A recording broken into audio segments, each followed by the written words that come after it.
It's Laurel Papworth, and on Monday mornings at 10:45 I do live streams on YouTube Live, Twitter, Periscope, LinkedIn Live and Facebook Live. And it's about the social media news that I'm catching up from the week before because I don't have time to do it. So I thought it's something we could do together, and you can bring me news and I'll bring you news, and then we have a bit of a moan and a whinge about the news, social media news. Thursdays is lectures, and they're quite different. They're structured, they've got a narrative arc. I pre-set everything up. Monday morning is much more skating along. So Thursday afternoons at 1 p.m. is the social media lectures, and the lecture series currently every Thursday is social media for universities, colleges and higher education. So we're going through different things. I think, what's this week? It's content calendars or analytics or something. Who knows? Anyway, it'll be up on the site. Wow. How was your weekend? Let me know, as usual, if there's if there's sound issues in the comments, and if you have any social media questions, let me know in the comments. Let me bring this up on the screen so that we have some news to talk about. I might put myself up in the top right. Yeah, that's a good place. All right. Where are you coming in from? I mean, country. It shows me in the chat if you're coming in on Facebook, LinkedIn or Twitter or YouTube. But what country are you coming in from? I'm just looking at the Instagram blog. So another word for blog is a social media press room or something like that. And if you create corporate blogs or corporate press rooms, then integrating social media into that is a critical part of information distribution, marketing channel distribution. Hi James, thank you. I appreciate the feedback. That's awesome. When I'm on Instagram, they give me an option to read the news, all the articles or tips and tricks, or announcements, and I've chosen announcements. I don't find their tips and tricks to be always particularly insightful or even obeying what their data research team says that they're doing. So maybe they should read what their developers are doing before they give you tips and tricks. I can go into all topics: Instagram business, creators, design, engineering and product. So if you're not interested in the data and engineering and framework type stuff, you don't have to read those, but I choose all topics. And I just wanted to show you that you can still go natively or bookmark. Like, I like to use Feedly to bring in all my feeds. But if you want to bookmark 50 million sites and then check them every Monday morning, you be your badass self. So how we're supporting people affected by eating disorders and negative body image. I find Facebook such an interesting company. We've had more ads blocked for negative body image that aren't negative body image. So just somebody showing a yoga pose, somebody in their 70s showing a yoga pose was blocked. I think she was in a leotard, so we think that's what caused it. But it's almost as though it's the antithesis of women's media, of women's troll media. So the New Idea and the Woman's Weekly, and I don't know what women's magazines you have in your part of the world, but ours are always trolling celebrities and the royal family and trolling people, women, to make them feel negative about their body, how to get a better body by summer, on how to lose that fat and baby fat, and you've just had a baby and how to lose that fat, and everything's about, I guess,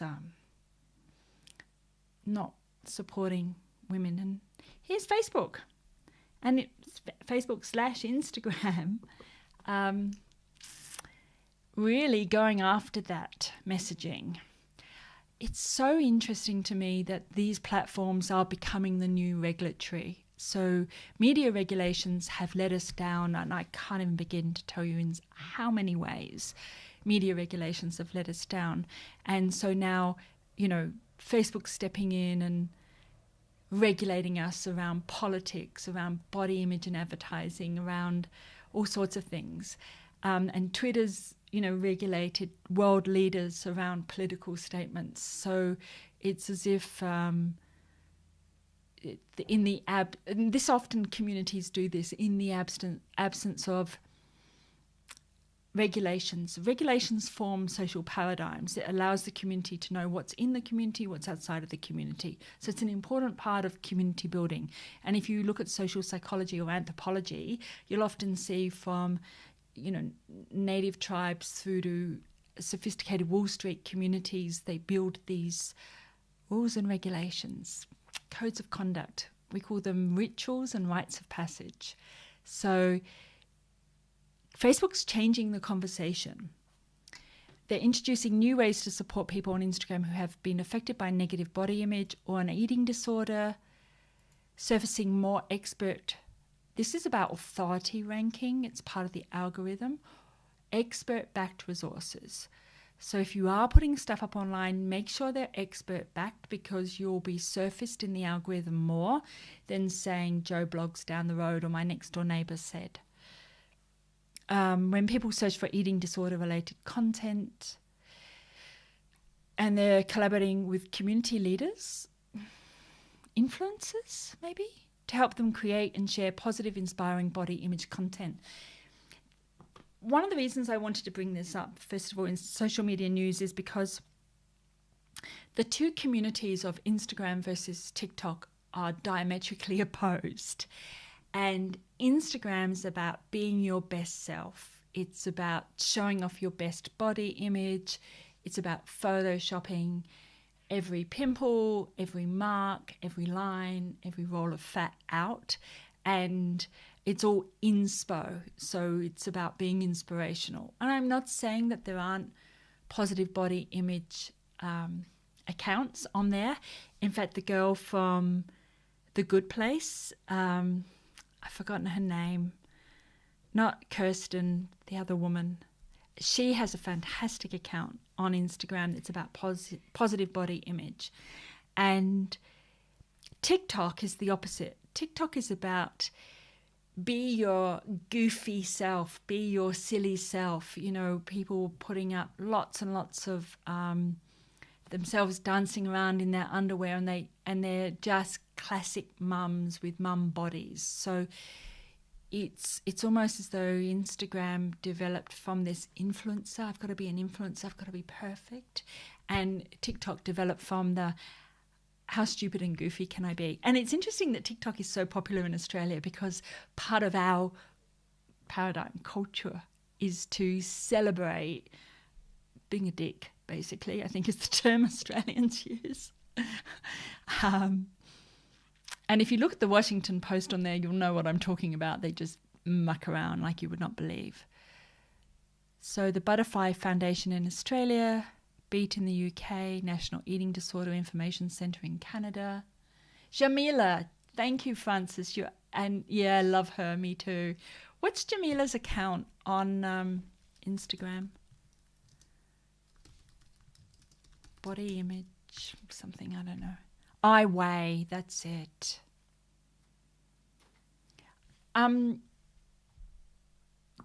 Francis, do you follow Jamila I Weigh on Instagram? I'll just put it up for you. It's about radical inclusivity so that no one feels alone. Our job is to amplify, advocate, and pass the mic. You don't have to be in absolute love with your body to appreciate it. Nothing in nature blooms all year. I probably bloom for like one day a year. You follow her on Twitter. Okay. Well, what I'll do is I'll put in here the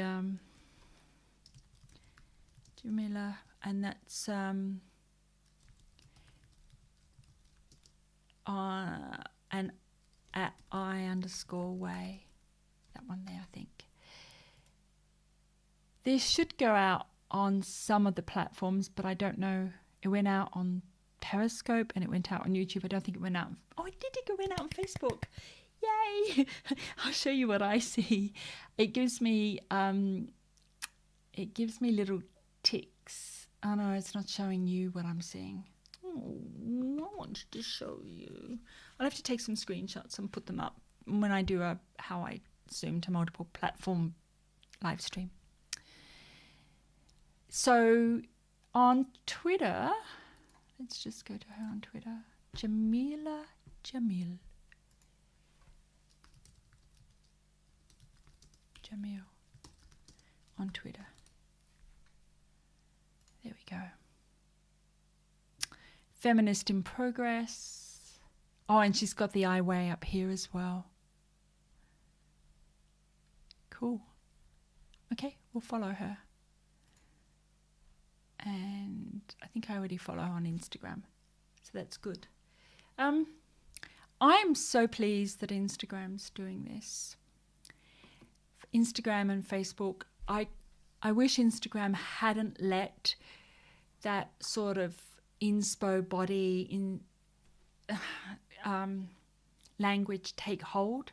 When I say language, I mean lingua franca. It's how we trade in images and we trade in words and text and videos and everything else.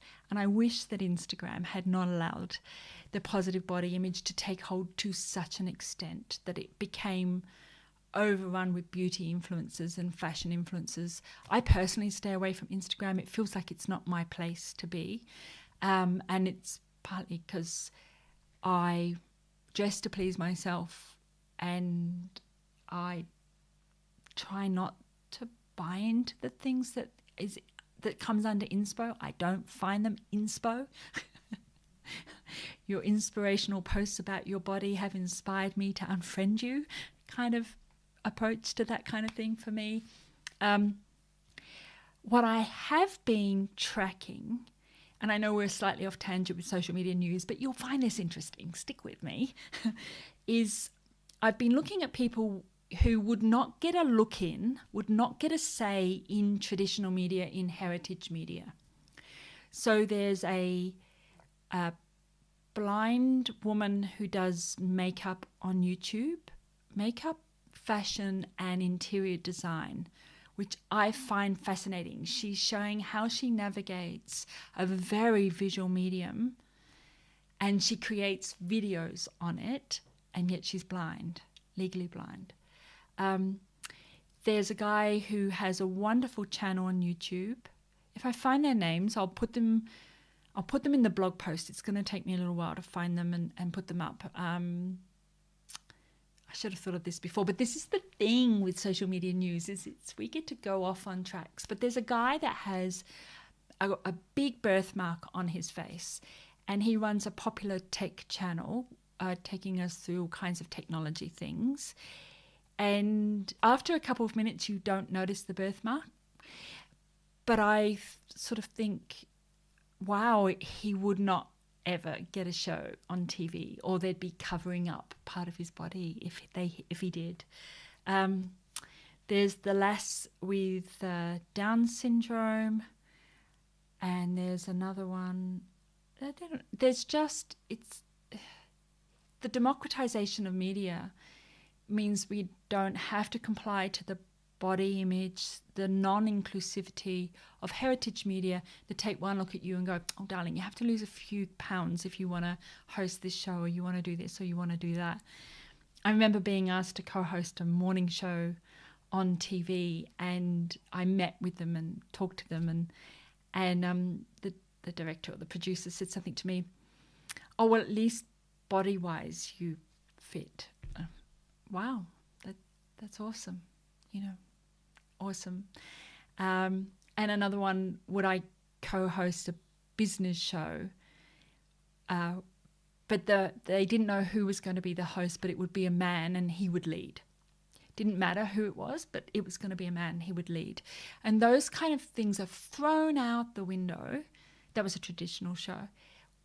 The minute we take the reins, whether it's a woman or somebody with Down syndrome or somebody with birthmarks or somebody who's blind, we take the reins and decide what kind of content we're going to create that makes us happy.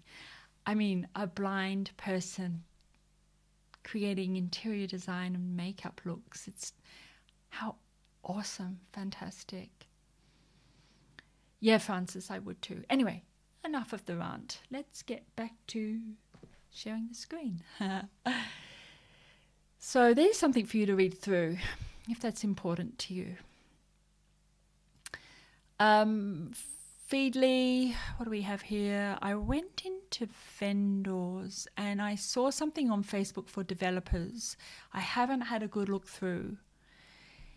So introducing Facebook Graph API 10 and Marketing API 10.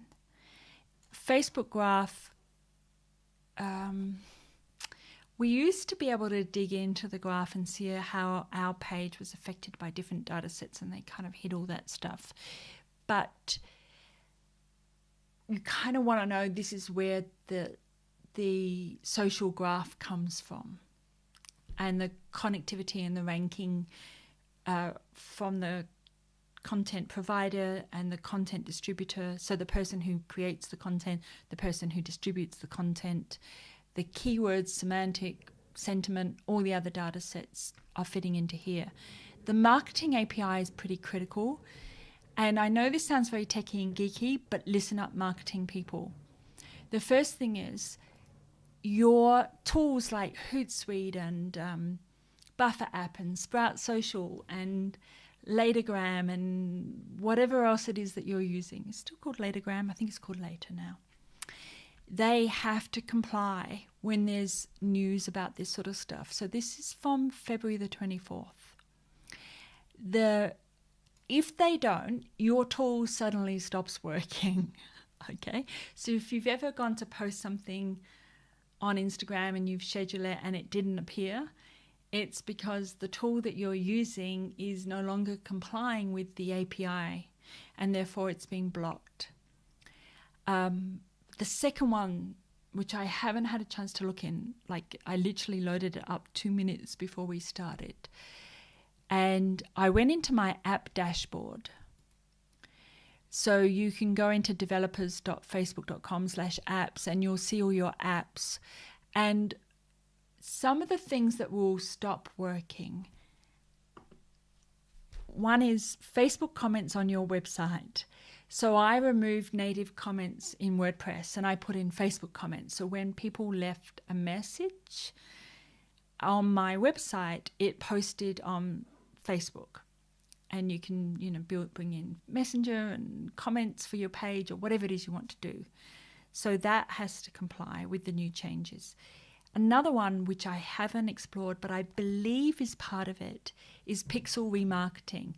Now that the pixels are being blocked at the browser level and you can no longer add pixel tracking to your site and then have the browser track it and report back, you're going to have to create a Facebook app, add it to your WordPress website, blog, whatever it is, and then track what people do through there.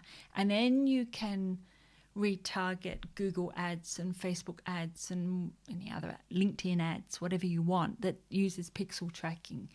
But for Facebook ads, I'm pretty sure you'll need to add the app and it'll come under Facebook for Developers app. And I don't know what I'm talking about because this is news and it's new to me, but that's how it's worked in the past. So I had comments that I added to my teaching site and I had to create an app and then add the app to the teaching site, and then I could have Facebook comments on my website.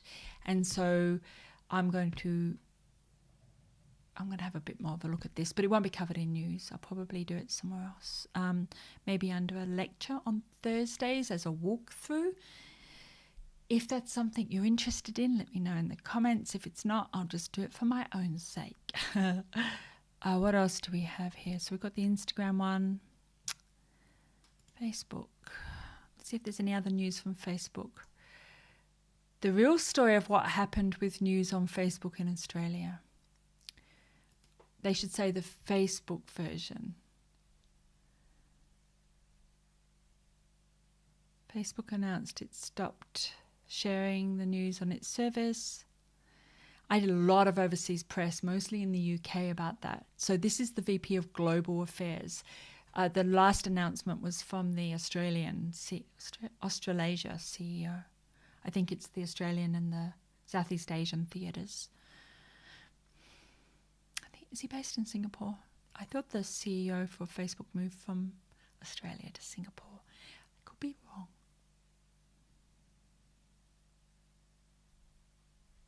What on earth was all that about?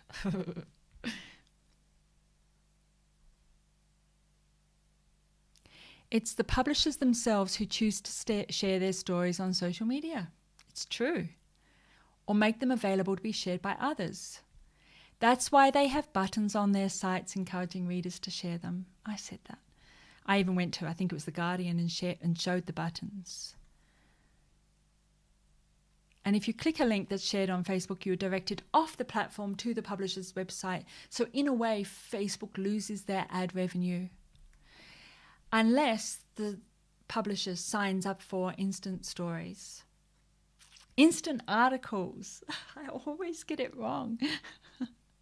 What is wrong with me? Okay, so they're going to go through a whole bunch of things. So that's from 4 days ago. They're explaining themselves. As far as I'm aware, it's all been resolved at the moment.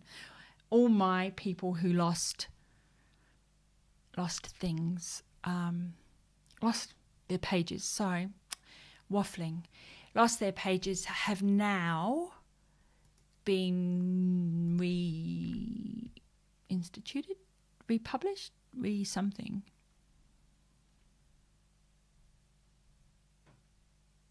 Kids' book about racism. Let's talk about why personalised ads matter.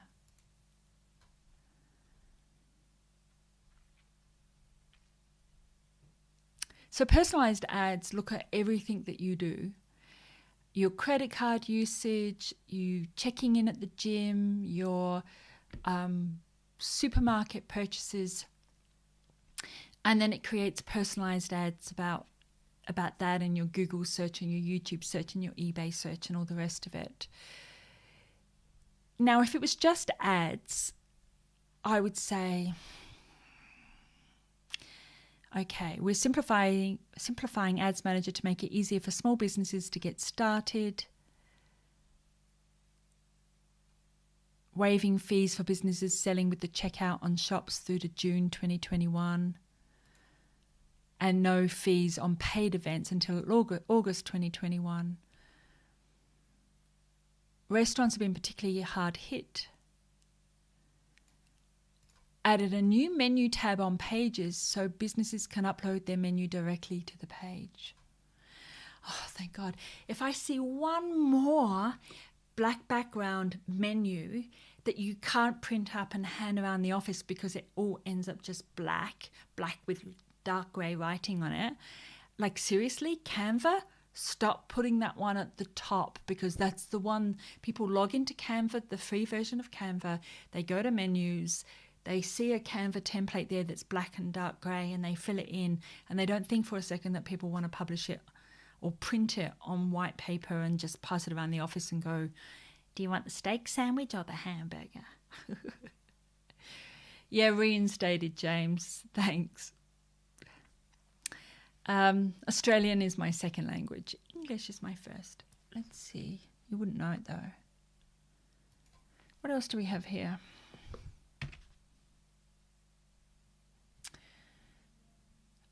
Oh, I want to show you something. Where is it? I'm just going to look through my my bookmarks, and then I'm going to switch across to it. So don't worry about it. It's NHS.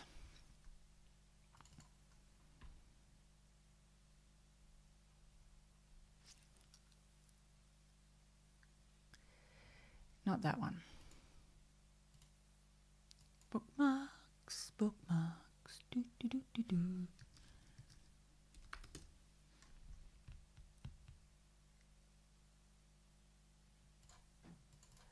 All right, so we're talking about personalized data here. Where was it? Somewhere back here. So personalized ads matter.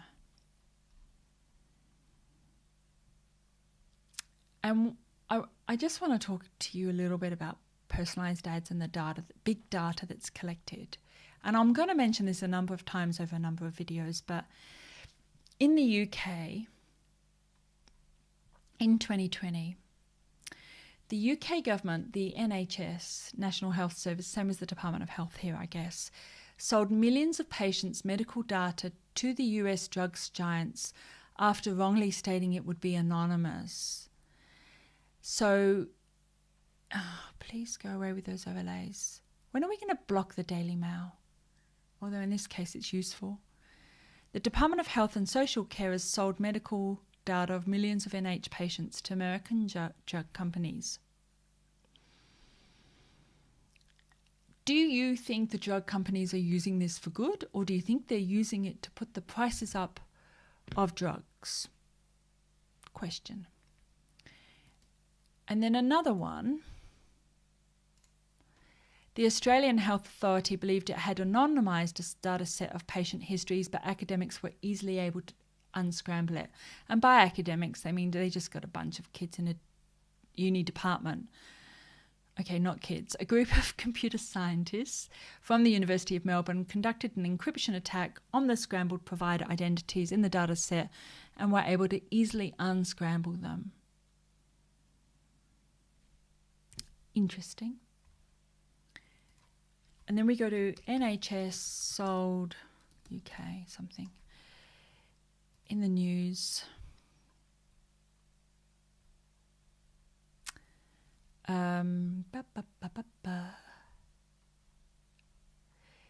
NHS sold some other data recently. And, selling it once is a mistake. Selling it twice is deliberate. I know where I did it. I put it on my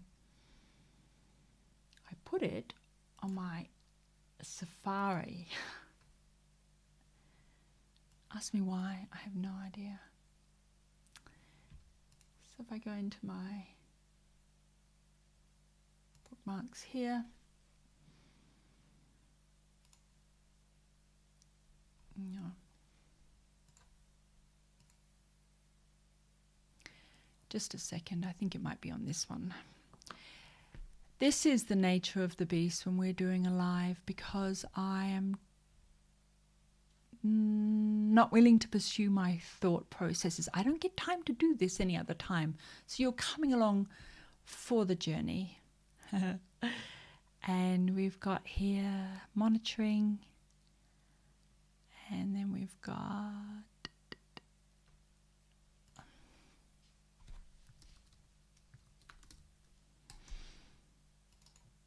here we go. No, okay. Must be on the other computer. But there was some more news that came through today that is about the NHS selling some other data. And it wasn't to the drug companies, it was to insurance companies.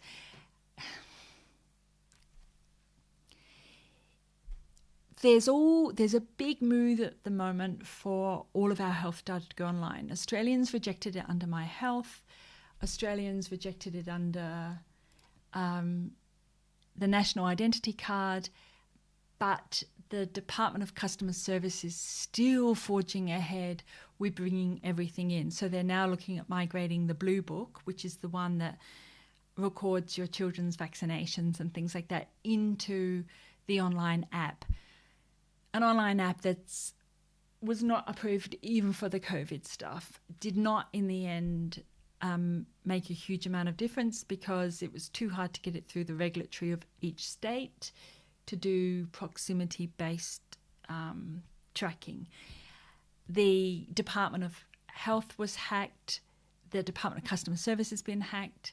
The Department of Roads has been hacked. And each of these are verifiable. I've seen them come through my feeds. I even had to chase the Department of Roads because I used a credit card that I don't use once to update my toll advice, and the next thing it was everywhere. People were buying Chinese food with it. In the Penrith area, interestingly, the tolls was actually from the Penrith area. Parramatta. I always get the two mixed up. When you come up to the Blue Mountains, there's a stop in Parramatta, and then the next stop is Penrith, and then the one after that is actually in the mountains itself. So I just know there's two P's down the mountain. don't think personalized data is only about ads. It's not about getting you better ads. If I could get better ads for cheaper products and cheaper services, I wouldn't care.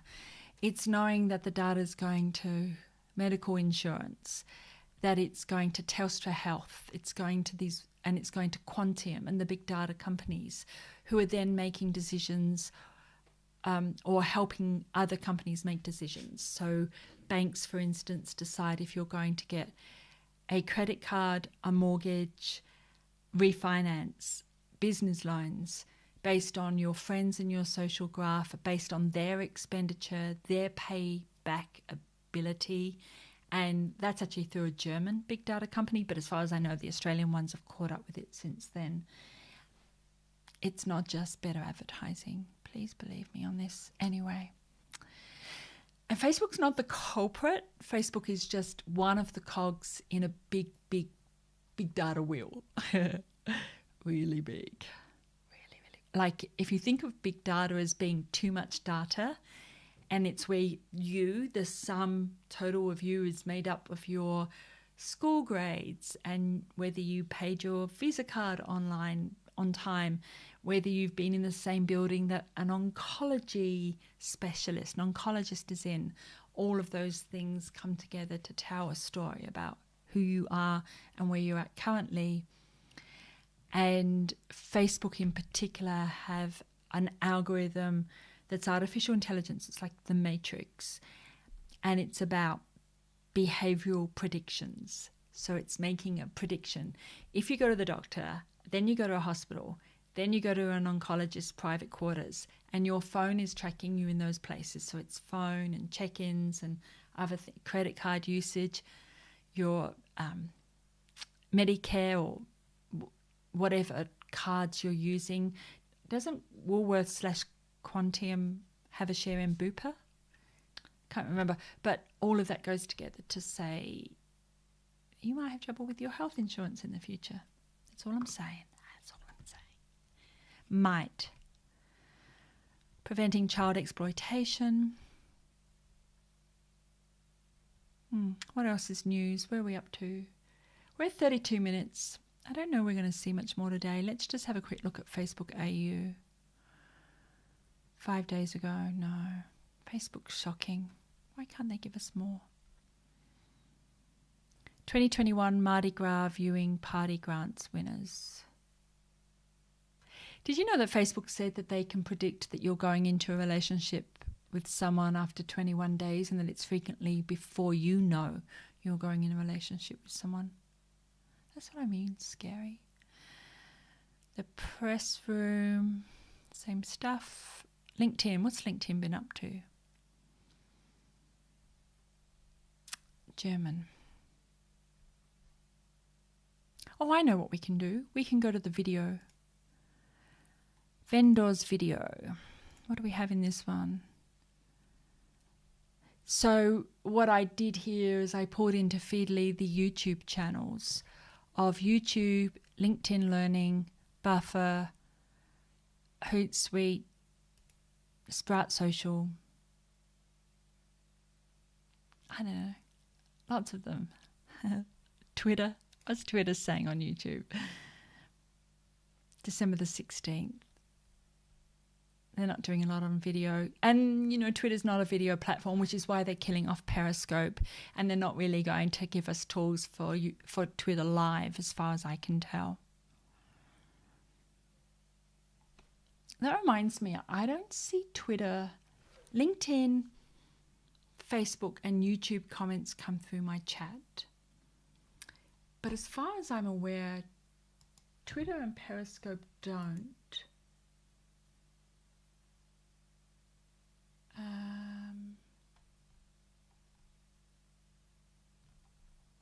Yeah, okay. So somebody's re-sharing the video.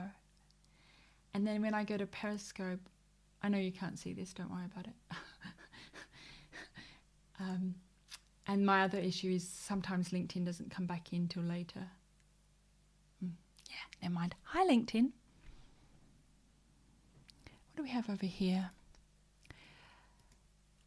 What I do like about Feedly is they have a most popular section, and they give me 3 that they're suggesting that I watch. And then I can go through and watch the rest of them and see what else is going on. There is an issue around what I call social media dumping. So dumping is where an organization like LinkedIn, for instance, puts up 3 videos in one day, and then they don't do any the next day, or they allow a number of days or a number of weeks, or in some cases a month to go past before they put up more videos. Now, Content Calendar would fix this. The challenge here often is you have to choose one video to watch. The real issue, of course, with LinkedIn going against their own algorithm, let alone the YouTube algorithm, and this would be on YouTube, is that they're not building psychographic-based audiences for their channel. They're dumping everything up. So there is an assumption here that if you are interested in leadership tutorials, developing a brand and building on your strengths, then you're also going to be interested in IT networking tutorials for IPv4 and IPv6, which are basically something like Cisco engineers, and a Python tutorial, which is basically you a developer. So this is what happens, okay? The video goes up for IPv4 and IPv6, and Cisco engineers watch it and nobody else does. And then the leadership tutorial goes up for building a brand online, and the Cisco engineers are not interested in it. Maybe 1 in 1,000 are. And so what YouTube starts to do is demote the videos in the feed. Your video isn't seen because you're putting up your whole of brands and you've got lots of topics to go to lots of different audiences, and you end up just muddying the waters. And in the end, the algorithm, this happens on all the platforms, by the way. This is why it's weird that LinkedIn and Facebook and even Google, YouTube themselves do dumping and dumping across topics, because they don't stay on topic, on audience, contextually relevant. They lose all the audiences, because the people that would be interested in branding and marketing online are not interested in Python tutorials for developers, and the people who are interested in Python tutorials and developing in that language are not interested, framework, whatever it is. Framework? Anyway, are not interested in the branding and marketing and how to establish leadership online. Well, it's very, very few. What I try to do is create a Venn diagram, and then if there is a solid middle area where both parties are interested, then you can mix the audiences, but typically that's not the case. One that you could mix audiences on, for instance, would be around creativity. You could have a young, edgy audience, and you could have an older retirees that like knitting and crocheting. And if your creative channel is around knitting and crocheting, there's probably a strong element of topics in the middle that both parties would be interested in. So you could mix those 2 channels on one. But you're not going to be able to do it LinkedIn Learning with what you do, because you cover everything. You're a hall of brands. What else are we looking at? I'm just trying to see what other news is coming through. Should Harvey Norman and others return JobKeeper payments?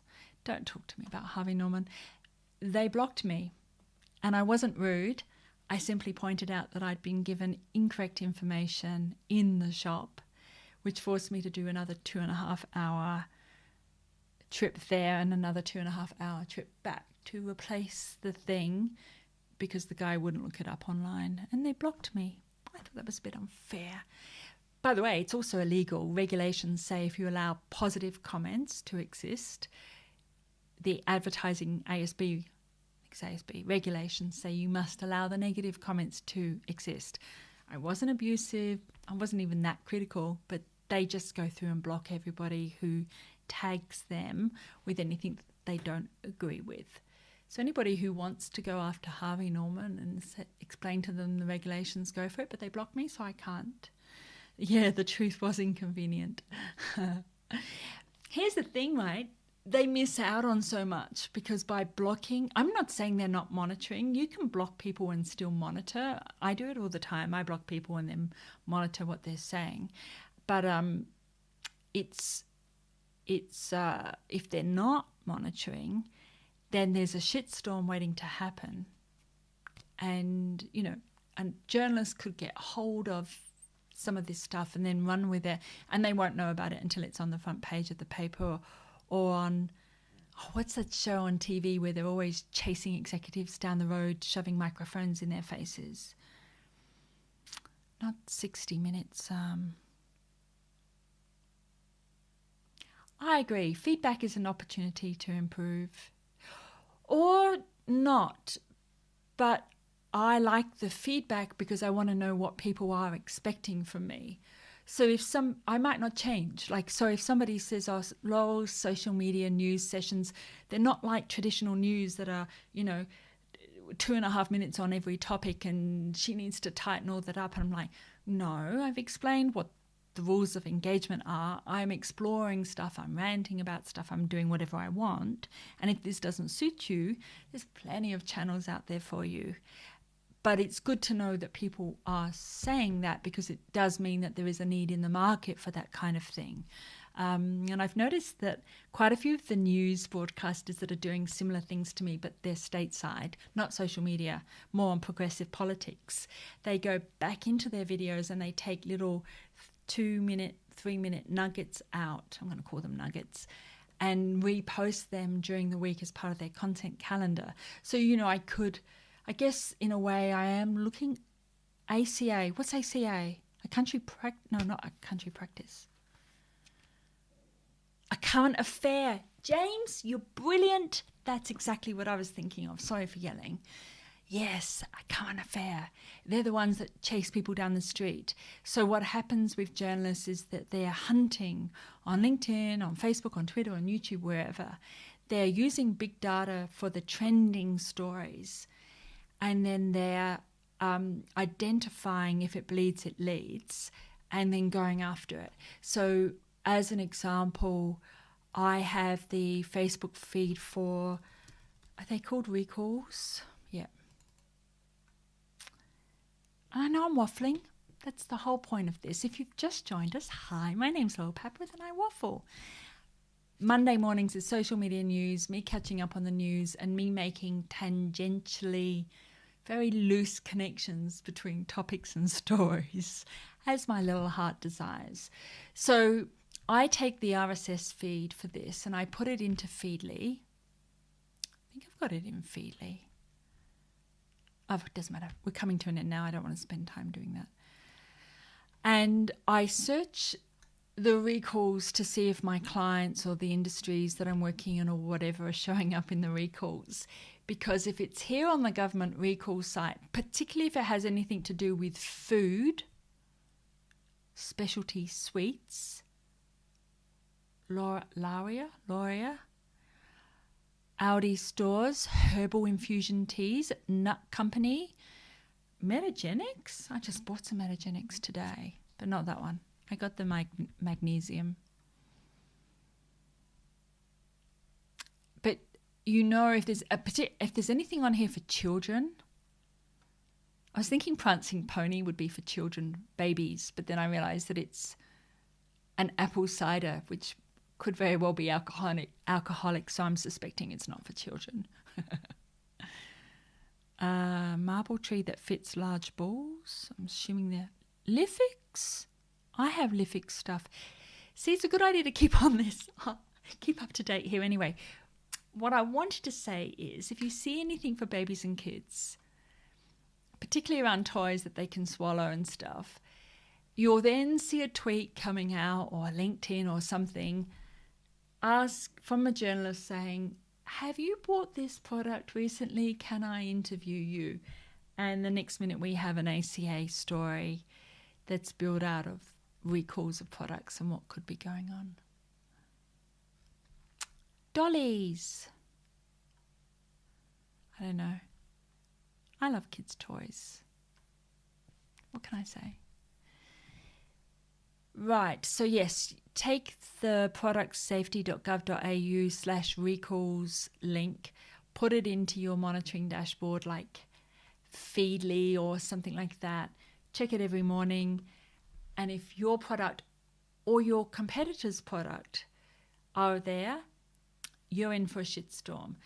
And I want you to remember that all people remember a vague outline of things. And so when a fruit, I think it was, from China was recalled, every Australian producer of that product had an issue. Because people don't remember the brand, they just remember tomatoes or salmon or tins of beans or whatever it is got recalled, and they don't look it up and decide, oh, well, I'm sure that brand's okay. Brand B is fine. It's brand A. They don't do that. They just go, we just won't buy that product for a while because all of it could be bad and it could all be recalled. Okay, what are we up to?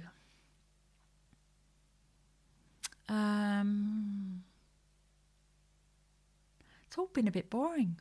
I think it's because of the high of last week with the Facebook fiasco, the great Facebook war. What do you think the fallout's going to be? I want to see heritage media demoted in the newsfeed. I don't want them to have the prestige status, the authority ranking status that the expert status that they have today. Why does the Daily Terror have an expert status and then some of the more in-depth, educated political analysis doesn't have it? It's ridiculous. Why does Murdoch get a pass and get higher ranking in SEO and SMO? That's search engine optimization or Google search, and SMO is social media optimization, which is also part of Google search and is part of, Twitter, Twitter top news and Facebook's top news and all the rest of it. Why does Murdoch get that status? And then punishment would be not off the cards for these two companies, Facebook and Google. So they may just gradually demote heritage media in the feeds anyway. There should be something a lot more merit-based than the fact that it came out of a privately owned news corporation. That's what I think anyway. A leaf from Russell Brand, Social Media Truths. What about Russell Brand? You mean optimize for content like Russell Brand? I think Russell Brand, yeah. And I think Brian Tyler Cohen and David Pacman, and there's a bunch of people that don't fit under the News Corp, Channel 9, Channel 7 umbrella. And here in Australia, Michael West would be one as well.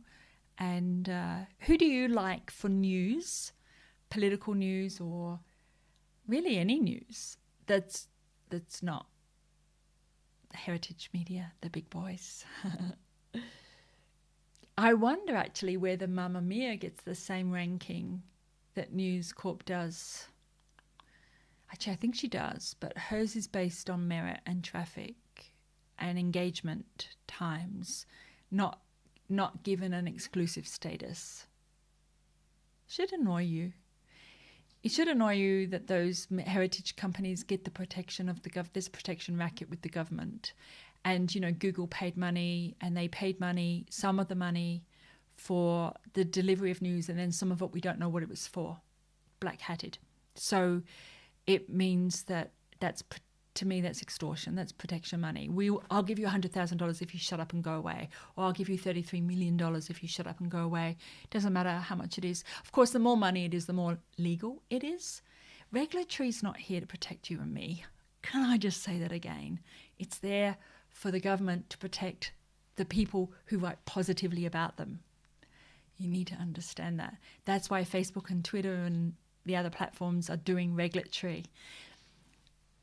One last rant, and I've mentioned this before.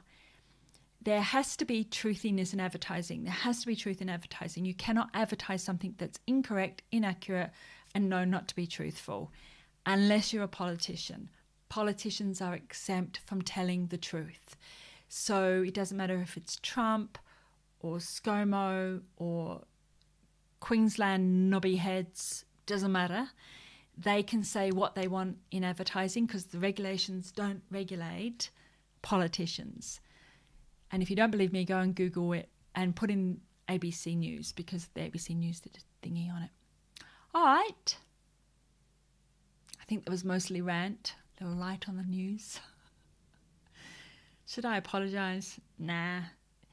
This is for me to practice my tech, practice my setup. And I completely forgot to put a strap up. Oh, doesn't matter. I'm going to put a post-it note on my monitor to say on Sundays I have to have the strap for Mondays ready. If you don't know, a strap is the one that goes at the bottom like this.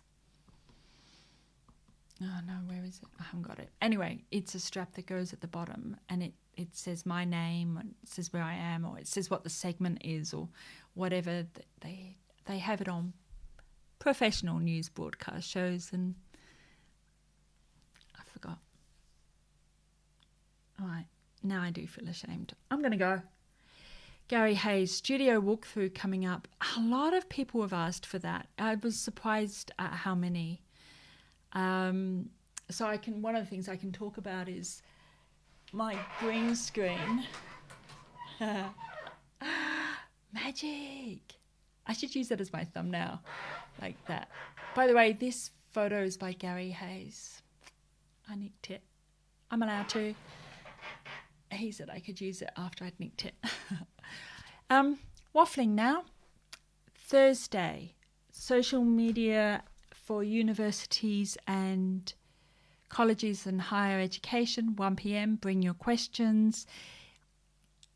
Don't quote me on this. I think it's content calendars and EPGs, how to program your content for those particular organizations. We've already done one, which was on social media strategy for unis.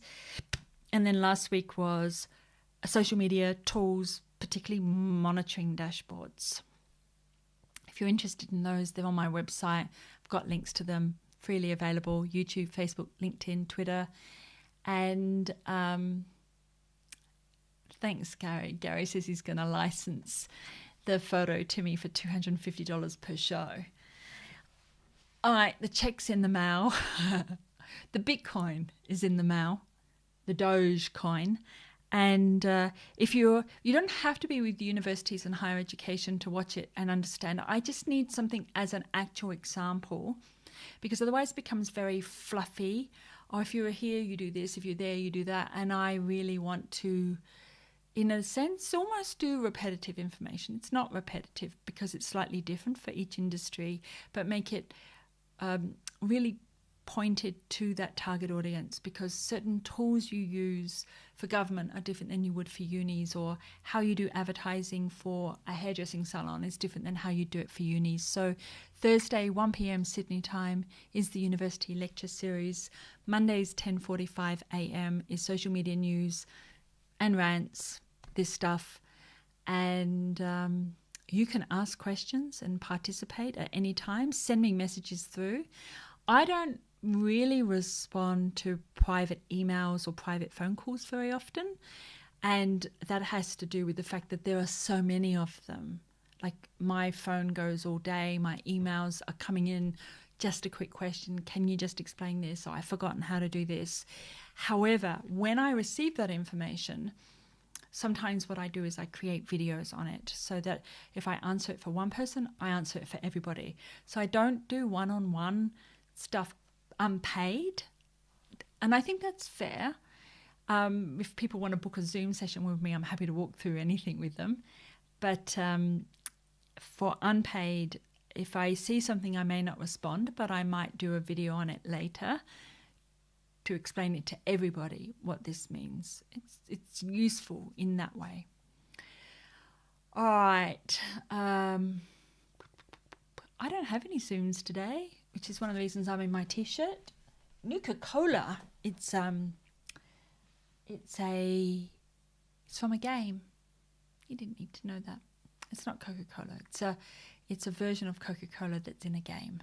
I guess they wanted to get around the trademark issues in a post-apocalyptic world game. So I think on that happy note, given that it's quite relevant, we're coming out of the apocalypse. We're all getting vaccines and everything's going to go back to normal. So there you go. All right, guys, thanks for being... Yes, it was Fallout 4. I knew that, Gary. I wasn't going to advertise the game, but if you're looking to run around in an open world, drinking Nuka-Cola and checking out what a post-apocalyptic world would look like, then Fallout 4 is the place for you.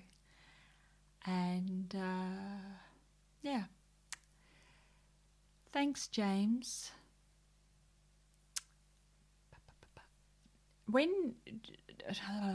I need to do the Zoom studio walkthrough, the Restream multi-platform live streaming studio walkthrough. I just don't know where it fits. Does it fit on Thursdays? Or does it fit on Mondays? I think we might do it on a Thursday. Maybe I can do how to do a university lecture technical setup. And then I can pop it in the university series. So that will be coming up in 3 weeks' time. And 3 weeks' time is the Thursday the 18th. So I have to make a note of that because my memory clearly is a sieve. So we will do the the studio walkthrough on the 18th. Zoom. Cool. Thank you for helping me with that, guys. All right. I'm going to love you and leave you, and I'll see you next Monday at 10:45 for social media news, and I'll see you Thursdays at 1 p.m. for social media, universities and higher education. And if you have any questions between now and then, leave them on the channel and maybe you'll get a video out of it, just like all the people that asked for a Zoom walkthrough do. Hi.